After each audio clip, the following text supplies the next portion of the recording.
프랑스 국방부가 긴급 회의를 소집했습니다. 정체를 알 수 없는 새로운 기술을 발견했기 때문입니다. 그리고 이 놀라운 기술을 작은 한국이 완성했다는 첩보를 입수하고 특수요원을 한국에 파견합니다. 이 특수요원은 한국에서 직접 보고는 충격을 금치 못하는데요. 보고서에 핵무기보다 빠르고 더 위험하다. 핵을 쓸 기회조차 주지 않는다라고 기록을 했습니다. 심지어 한국이 전 세계 군사력 1위다라고까지 말을 했는데요. 그는 과연 한국에서 무엇을 본 걸까요? 오늘의 이야기 시작합니다. 안녕하세요. 저는 마르탱 르플레르라고 해요. 저는 프랑스 국방부 안에 있는 CID라는 특별부서에서 일하고 있어요. 우리는 어두운 방 안에서 컴퓨터 화면 불빛만 켜놓고 바다 깊은 곳에서 올라오는 신호를 지켜봐요. 거의 20회 동안 저는 바닷속의 숨은 비밀 메시지를 듣는 일을 해왔어요. 차트와 파이형 코드줄을 들여다보면서요. 많은 사람은 첩보 영화 속 스파이를 떠올리지만 제 일은 전혀 달랐어요. 아침마다 저는 6대 모니터 앞에 앉아 있어요. 모니터마다 숫자 줄과 컬러 그래프, 움직이는 점들이 떠 있어요. 이것들은 대서양 곳곳에 설치된 수중 마이크, 하이드로폰이라고 부르는 장비에서 들어온 데이터를 보여줘요. 제 팀은 이상한 패턴을 놓치지 않으려고 애써요. 데이터가 툭 튀면 잠수함이 지나간 걸 수도 있고 낯선 코드가 섞이면 신형 스텔스 장치 시험 중일 수도 있어요. 저는 제 감정보다 기계를 더 믿어요. 기계는 거짓말하지 않거든요. 컴퓨터는 감정, 기대, 술수를 배제한 그대로 모습을 보여줘요. 3월 초 어느 날 새벽 근무 중반쯤 됐어요. 시계는 새벽 5시 5분을 가리키고 있었어요. 방 안은 에어컨 소리랑 키보드 클릭 소리만 은은히 들렸어요. 저는 몸을 앞으로 숙이고 중앙 모니터를 뚫어져라 봤어요. 그 순간 아주 작은 빛점 하나가 보였어요. 딱 3번 깜빡이고 1초 간격으로 또 깜빡이고 그러고는 사라졌어요. 눈을 비볐어요. 깜빡. 그리고 없어진 거예요. 우리 기록에도 알고 있는 장비에도 전혀 없던 패턴이었어요. 심장이 뛰어서 잠시 얼어붙었어요. 뭔가 다르다는 느낌이 강하게 왔어요. 가장 좋은 의미의 틀림을 느낀 거예요. 저는 동료장 폴 디몽을 불렀어요. 그는 의자를 끌어오더니 모니터를 살폈어요. 이게 뭐지? 하고 속삭였어요. 우리는 평소처럼 진단을 시작했어요. 케이블 상태를 확인하고 분석 프로그램을 재시작하고 하이드로폰 회선을 바꿔 연결했어요. 그런데도 깜빡 패턴은 메트로놈처럼 완벽하게 계속됐어요. 분명 실체가 있는 신호였어요. 프랑스 군 규정상 이런 이상 신호는 1시간 안에 상부에 보고해야 해요. 그런데 보고 전송이 시스템에 걸렸어요. 권한 부족 네트워크 오류라면서요. 결국 오전 9시가 돼서야 본격 분석 승인을 받을 수 있었어요. 9시간 지연된 순간 저 마음속에 나쁜 느낌이 스며들었어요.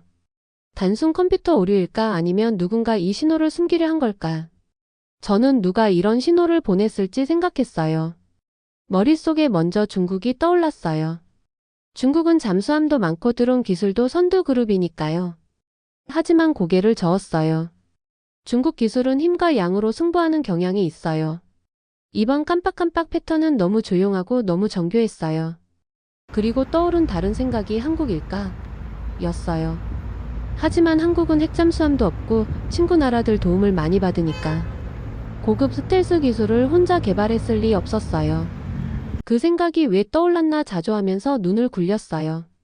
장폴이 제 표정을 보고 물었어요. 한국의 저소음 암호망 관련 보고서 본 적 있어? 그는 해양공동 프로젝트 2008이라는 오래된 보고서를 건넸어요. 저는 보고서를 펼쳐봤어요. 15년 전 프랑스와 한국이 비밀 수중 암호망을 공동 개발하다가 중단했고 이후 한국이 단독으로 완성했다는 내용이 있었어요. 저소음 암호 분산 시스템이라는 이름이 적혀 있었어요. 가슴이 덜컥 내려앉았어요. 제 모니터에 떠있던 완벽한 깜빡 패턴이 이 보고서 설명과 딱 들어맞았거든요. 부끄러움이 치밀어 올랐어요. 증거도 없이 한국을 섣불리 판단했어요. 그 편견 때문에 진실을 놓칠 뻔했어요. 저는 보고서를 덮고 깊이 숨을 들이쉬었어요. 그 순간 다음에 할 일을 알았어요. 장포를 보며 말했어요. 직접 확인해야겠어. 한국으로 가야겠어. 그가 반쯤 미소 지으며 고개를 끄덕였어요. 저는 바로 출장 승인서를 작성했어요. 며칠 뒤 저는 기내에 몸을 실을 거였어요. CID의 반짝이는 화면을 떠나 북적이는 서울거리로 향할 거였어요. 무엇을 발견할지는 몰랐지만 편견을 내려놓고 직접 확인할 수 있는 현장으로 가겠다고 결심했어요. 인천공항에 내리자마자 봄바람이 차갑게 얼굴에 스치더라고요. 눈을 잠깐 감고 깊이 숨을 들이마셨는데 풀냄새랑 멀리서 나는 바닷물 냄새, 도시 소음이 은은하게 섞여 있더라고요. 심장이 쿵쾅거렸어요. 한국에 온 건 이번이 처음이라 설레면서도 살짝 긴장됐어요. 가방을 찾아서 도착 로비로 걸어 들어갔어요. 한글이랑 영어로 쓰인 반짝이는 안내판이 기차 버스 방향을 알려줬어요. 그때 멀리서 제복을 반듯하게 입은 차도연 대위가 보였어요. 손에 르플레르라고 깔끔하게 쓴 팻말을 들고 서 있더라고요. 제가 손을 흔들었더니 반가운 미소를 지으며 걸어오더라고요. 한국 국방부에서 저를 마중 나온 사람이었어요. 그는 제게 프랑스어로 인사했어요. 깜짝 놀랐지만 반가웠어요. 감사해요, 차 대위님, 제가 답했어요. 비행은 편했어요. 이제 모든 걸 보러 가고 싶어요. 차 대위가 밖에 대기 중인 검은색 승용차로 안내했어요. 저희는 바로 속초로 가겠습니다. 차 대위의 말에 차 문이 열리자 부드러운 엔진 소리가 들렸어요. 저는 뒷좌석에 앉아서 창문 너머로 지나가는 풍경을 봤어요. 유리 건물과 전광판, 논밭 옆으로 구불구불 뻗은 고속도로가 빠르게 지나갔어요. 1시간이 좀 지나자 서울 도심에 도착했어요. 길가엔 불빛과 사람들로 가득했어요. 떡볶이를 파는 작은 가게, 김이 모락모락 나는 짜장면 가판이 눈에 띄었어요. 고기 굽는 냄새에 달콤한 점 붙이는 소리가 코끝을 간지렸어요. 차 대위가 한식당 앞에 차를 세우고 배고프시죠? 한국의 점심을 느껴보세요 라고 말했어요. 저희는 비빔밥을 시켰어요. 흰쌀밥 위에 알록달록 채소, 계란 프라이, 매콤한 양념장이 얹혀 있었어요.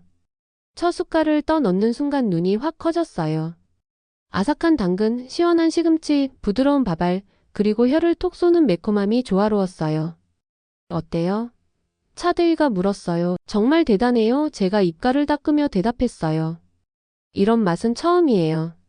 식사를 마치고 다시 길을 달렸어요. 도시가 뒤로 물러나고 구불구불한 산길을 올랐어요. 연분홍하얀 꽃잎이 바람에 날리며 축제처럼 춤췄어요. 햇빛이 나뭇가지 사이로 부서지듯 내려와 도로에 반짝이는 무늬를 그렸어요. 그 아름다움에 마음이 차분해졌어요. 마침내 속초 해안에 도착했어요. 물빛은 맑고 옅은 파랑이었어요. 어선들이 잔잔히 흔들리고 짠내나는 바람에 갈매기 울음소리가 섞였어요. 차 대위가 작은 선착장 옆에 차를 세웠어요. 고속 순찰정 한 척이 대기하고 있었어요. 뱃머리가 칼날처럼 물 위를 가를 모양새였어요. 준비됐어요? 차 대위가 구명조끼를 내밀었어요. 저는 고개를 끄덕이고 조끼를 입었어요. 엔진이 굉음을 내며 선착장을 떠났어요. 바닷물이 얼굴을 식히며 정신이 번쩍 들었어요. 파도가 배 옆구리를 때릴 때마다 하얀 물보라가 일었어요. 난간을 꼭 잡고 웃었어요. 바람이 머리카락을 사정없이 흔들어서 더욱 신났어요. 멀리 회색 거대한 물체가 물결 사이로 떠올랐어요. 도산 안창호암이었어요. 강력하고 신비롭게 보였어요. 짧은 사다리를 타고 갑판 위로 올라갔어요. 햇빛에 달궈진 철판이 따끔거렸어요. 차 대위가 좁은 출입구로 안내했어요. 내부는 차분하고 은은한 불빛만 켜져 있었어요. 경고음이나 깜빡이는 화면 대신 단정한 조종실이 펼쳐졌어요. 표면은 매끄럽고 버튼마다 깔끔하게 라벨이 붙어 있었어요. 환영해요. 차 대위가 왼쪽 콘솔을 가리켰어요. 작은 화면에 해저 지도가 떠 있었어요. 이게 K-사일런트 인터페이스예요. 저는 화면 가까이 갔어요. 지도 위에 수면 아래 묻힌 센서 점들이 수십 개 반짝였어요. 물결 모양의 색선이 각 센서에서 잔물결처럼 퍼져나갔어요. 그때 메시지가 떴어요. 이상 신호 탐지. 좌표 은폐. 숨이 멎는 것 같았어요. 이제 어떻게 돼요? 제가 물었어요. 차 대위의 눈이 반짝였어요. 이 시스템은 우리 위치를 가려요. 우리를 추적하려는 사람은 잡음만 보게 돼요. 몇 번 버튼을 눌렀더니 화면이 깜빡이고 잠수함 아이콘이 지워졌어요. 바다가 우리를 통째로 삼킨 것 같았어요. 저는 꿀꺽 삼키며 놀랐어요. 폭발음도 비밀 미사일도 없었어요. 완벽한 고요함만 있었어요. 그 순간 깨달았어요. 이 잠수함은 페인트나 은신처가 아니라 소리와 데이터를 다루는 법칙을 비틀어서 보이지 않게 된다는 걸요. 수면 위로 다시 올라와 갑판에 서자 새로운 각오가 솟았어요. 저는 이상한 신호를 알아내러 온 거였어요. 그리고 이제 그 힘을 이해하게 됐어요. 한국 기술은 조용하지만 강력했어요. 그 비밀을 발견하는 여정은 이제 막 시작된 거였어요. 다음 날 아침 차대위가 조용히 제 방 문을 두드렸어요. 준비됐어요? 하고 부드럽게 물었어요. 제 마음이 설레면서도 살짝 떨렸어요. 오늘은 외국인은 갈 수 없는 비밀스러운 곳, 서울 근교 한적한 언덕에 숨겨진 기억 전시관에 간대요. 차를 타고 벚꽃이 막 피기 시작한 구불구불한 길을 달렸어요. 분홍빛 꽃잎이 눈처럼 천천히 흩날리는데 도심 소음 대신 새소리와 차 엔진 소리만 들렸어요. 20분쯤 달리자 돌담으로 둘러싸인 낮은 건물이 나왔고 작은 표지판에 기억전시관 전쟁과 평화의 경계라고 적혀 있었어요. 문이 열리자 시원한 공기와 속삭이는 목소리가 저를 감쌌어요. 유리 진열장 위에는 은은한 스포트라이트가 비치고 벽에는 흑백 사진이 줄지어 걸려 있었어요. 아이와 농부, 학생과 군인 얼굴이 모두 정면을 바라보고 있었어요. 각 사진 옆에는 짧은 손글씨 메모가 붙어 있었어요. 그녀는 오빠를 업고 대피시켰어요. 그는 지하실에서 사흘 동안 숨어 있었어요. 그들은 끝내 집으로 돌아오지 못했어요. 같은 문구였어요. 저는 차가운 밤, 두려움에 떨던 순간 거친 땅 위에 떨어지는 군화 소리를 떠올렸어요. 전시관 한쪽 끝에는 우리가 사용하지 않기로 한 무기들이라는 특별 전시가 있었어요. 유리 상자 안에는 누렇게 변한 공문서들이 들어있었는데 거부 도장이 찍힌 공식 서류와 핵무기를 만들 계획안 초안이 함께 놓여 있었어요. 그 아래 굵은 글씨로 이렇게 적혀 있었어요. 우리는 만들 수 있었지만 만들지 않기로 했다. 그 글을 뚫어지게 바라보았어요. 강력한 기술을 가질 수 있었으면서도 일부러 포기했다니 얼마나 용기 있는 선택인지 생각이 복잡하게 교차했어요. 차대위가 제 옆에 다가왔어요. 목소리는 낮고 잔잔했어요. 70년대에 우리 지도부가 이런 무기를 요청했었어요. 하고 설명했는데 그때 역사를 읽고 나니 인간다움을 잃을 것 같아 그만두었다고 해요라고 덧붙였어요. 저는 목을 삼키고 다시 사진들 쪽을 바라봤어요. 그러다 오래된 군용 물통 하나가 진열된 유리 케이스를 발견했어요. 표지는 이렇게 적혀 있었어요. 지평리 전투 때 마을 주민은 빈 물통을 던져 적의 시선을 분산시키며 마을을 지켰다. 저는 유리를 살짝 쓰다듬으며 그 장면을 상상했어요. 총도 기계도 아닌 인간의 용기가 바로 무기였어요. 차 대위는 뒤쪽에 있는 작은 극장으로 안내했어요. 버튼 하나 누르자 곡선 화면에 옛 필름 같은 영상이 흐르기 시작했어요. 마을 사람들이 달리고 아이들이 울고 군인이 서로 부축하며 달려가는 모습이 어슴푸레 보였어요. 화면이 검은색으로 전환되자 흰 글씨가 떴어요. 기억이야말로 우리의 진정한 방어다. 그 한 문장이 파도처럼 밀려왔어요. 모든 기술, 잠수함, 고요한 신호, 그 아래 깔린 기반은 고통과 생존을 기억하는 사람들의 삶이었어요. 그 기억이 나라를 평화로 이끌고 있었어요. 불이 켜지고 차대위가 제게 조곤조곤 말했어요. 우린 기계로 땅을 지키는 게 아니에요. 과거를 기억해서 같은 실수를 반복하지 않도록 하는 거예요. 저는 고개를 끄덕였어요. 가슴이 벅차오르고 영감을 받은 순간이었어요. 조용한 그 전시관에서 진짜 힘은 무기나 코드가 아니라 우리를 만든 이야기 속에 있다는 걸 배웠어요. 다음 날 아침 일찍 차대위가 검은색 차로 저를 데리러 왔어요.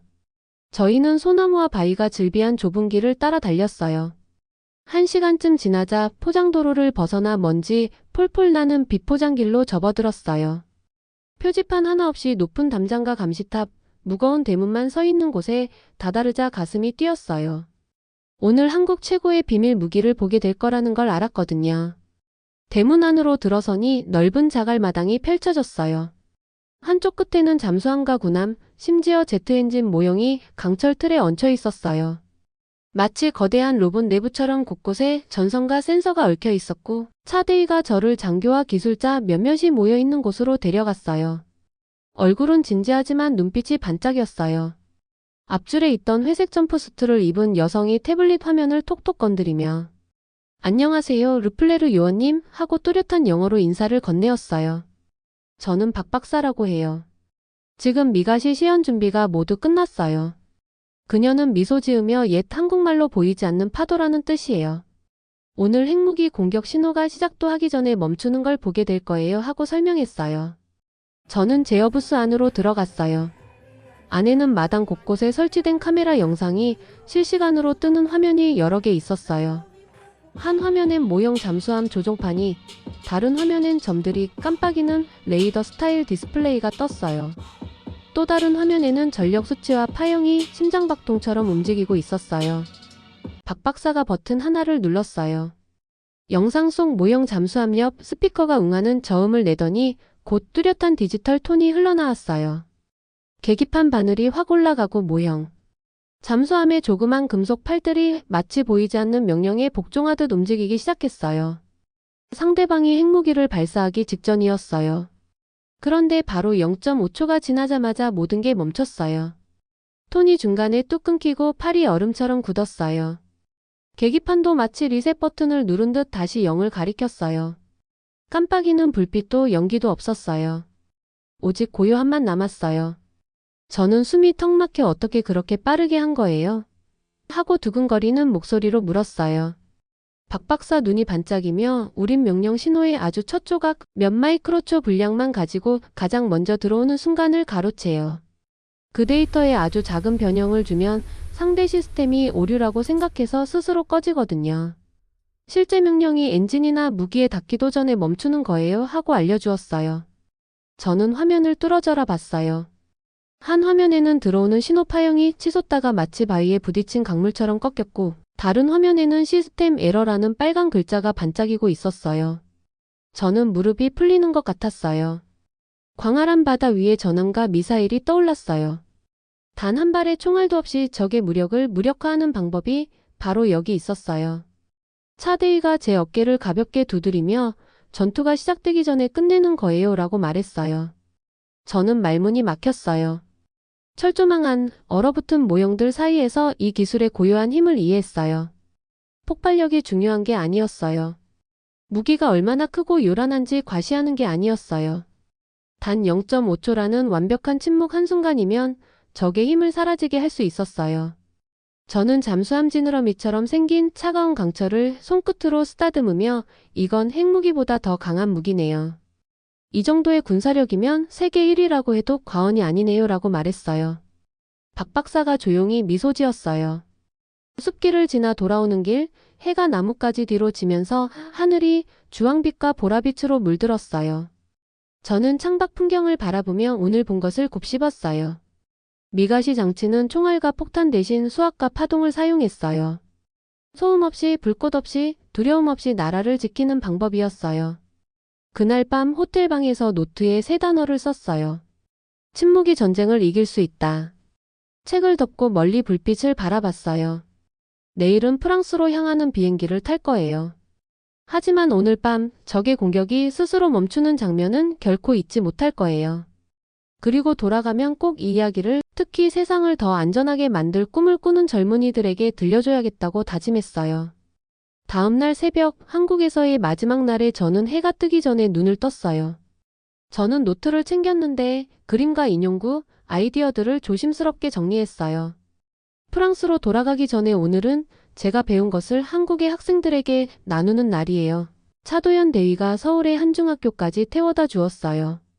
학교 입구를 금방 찾을 수 있었어요. 운동장에는 교복을 입은 아이들이 수업 전에 웃으며 뛰어다니고 있었어요. 교실에 들어가니 칠판 옆에 책상과 알록달록한 포스터가 붙어 있었어요. 김 선생님이 환한 미소로 저를 소개해 주었어요. 여러분, 오늘은 프랑스에서 르플레르 요원님이 특별히 와주셨어요. 학생들은 정중하게 박수를 치면서 와, 진짜 외국인이다 하고 소리쳤어요. 저는 목청을 가다듬고 인사를 시작했어요. 안녕하세요, 여러분. 저는 마르탱 르플레르라고 해요. 바다 밑에서 컴퓨터와 신호를 다루는 일을 해왔어요. 하지만 오늘은 조금 다른 이야기를 하려고 해요. 왜 침묵이 소리보다 강할 수 있는지에 대해요. 저는 해 뜨는 바다가 잔잔하게 빛나는 슬라이드를 가리켰어요. 무기를 발사하는 대신 침묵으로 싸움을 멈추는 세상을 상상해 보세요. 한국에서 저는 바로 그런 기계를 봤어요. 적의 메시지가 들어오는 순간을 포착해서 사라지게 만들어요. 상대 시스템은 오류가 생긴 줄 알고 스스로 꺼져버려요. 아무 피해도 주기 전에요. 앞줄에 한 학생이 손을 번쩍 들었어요. 그런데 어떻게 침묵으로 전쟁을 멈출 수 있어요? 저는 환하게 웃으며 대답했어요. 좋은 질문이에요. 이렇게 생각해 보세요. 휴대폰으로 음악을 틀었는데 곡이 시작하기도 전에 누군가가 재생을 잠깐 멈춰버리는 거예요. 아무 소리도 못 듣죠? 그 멈춤은 아주 짧아서 아무 일도 없는 것 같아요. 이 기계도 똑같이 작용해요. 신호를 너무 빨리 멈춰서 무기가 발사될 틈을 주지 않는 거예요. 학생들 눈이 동그래졌어요. 저는 학생들에게 나만의 침묵 무기를 그려보자고 제안했어요. 어떤 아이는 큰 정지 표지판을, 어떤 아이는 방패 든 비둘기를, 한 남자아이는 빛나는 심장을 그렸어요. 수업이 끝날 무렵 김 선생님이 각자 배운 한 가지를 발표해 보라고 했어요. 손이 우르르 올라갔어요. 침묵도 크게 울릴 수 있어요. 기억이 우리를 지켜줘요. 대서양의 깜빡이는 신호에서 서울교실까지 제 여정이 완벽하게 이어진 순간이었어요. 인천공항으로 돌아가는 버스 안에서 저는 도시의 불빛을 바라봤어요. 제 임무는 더 이상 기술이나 비밀 신호만이 아니었어요. 스토리와 선택에 관한 일이었어요. 다음 세대에게 평화와 힘이 조용히 공존할 수 있다는 걸 알려주는 일이었어요. 프랑스에 돌아가서도 프랑스의 학생들에게 같은 이야기를 전해주어야겠다고 다짐했어요. 비행기에 오를 때 저는 노트북보다 큰 희망을 품고 있었어요. 언젠가는 이 세상도 침묵으로 전쟁을 멈추는 법을 배울 거라는 희망을요. 이렇게 해서 한 프랑스 군사 전문가의 이야기를 들어보았습니다. 우리 한국의 이야기가 널리 퍼지기 바랍니다. 구독과 좋아요 눌러주시면 더욱더 좋은 이야기로 보답하겠습니다. 감사합니다.